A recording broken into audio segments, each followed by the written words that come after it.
Hey everybody, welcome back for another Guys DIY Garage Tool Tech Tip. Today I want to talk about pneumatics, some air tools, but there is a super cool tool that you're going to dig, so stick with me.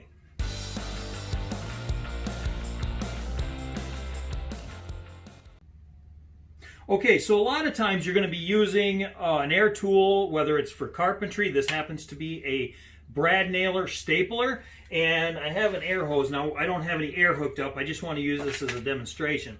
So you're going to have your tool hooked to the air line, but look what happens here. You're trying to fight the back end of this thing and do that. So sometimes that can become an issue, trying to fight the weight of the hose. So that would be what it would look like on this one.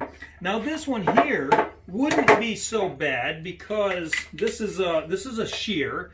This wouldn't be so bad because it kind of already points down, and you cut sheet metal with this tool. Let me hook up a couple other ones.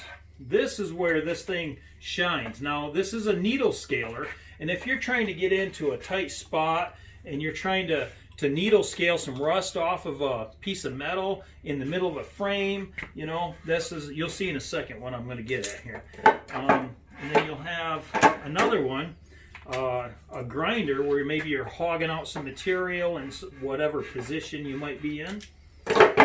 Now let me show you a cool trick, cool tool that you can add to any one of these and make your life a lot easier. This is a little swivel. It's got a male and a female on it, and it swivels in between. You'll see where this thing is gold. Put it on the end of your air hose, and now you've got a nice swivel there. So let me go back to this brad nailer stapler. Now look what happens. This thing moves with you. You're not fighting. Your wrist has complete movement, and you're not fighting that hose. It even works better on the shear. See how, if it's in the right position, see how that hangs straight down? You can cut right along with it, and as you reach across your piece of sheet metal, it straightens itself out. It really helps stay untangled with what you're trying to do. See, I can completely turn this upside down and needle scale like this without having that hose come up and curl around like this. Any position I go in, it's working with me. A couple more demonstrations here. I use this one a lot for cleaning off areas to get ready to get welded. So see how this works nice. I can also bring it over here, and it works with me.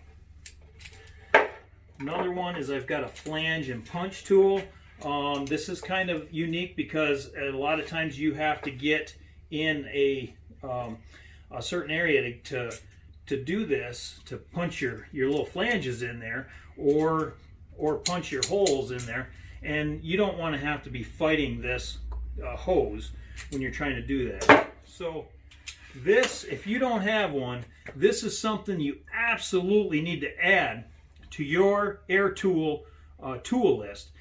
Make your life easier. I actually have a couple of them, and in a few cases I leave them permanently attached to where I use them the most. Yeah, so we'll leave descriptions to products, this product in particular, but products like this, products that we use regularly in our shop, we'll have descriptions and links for those.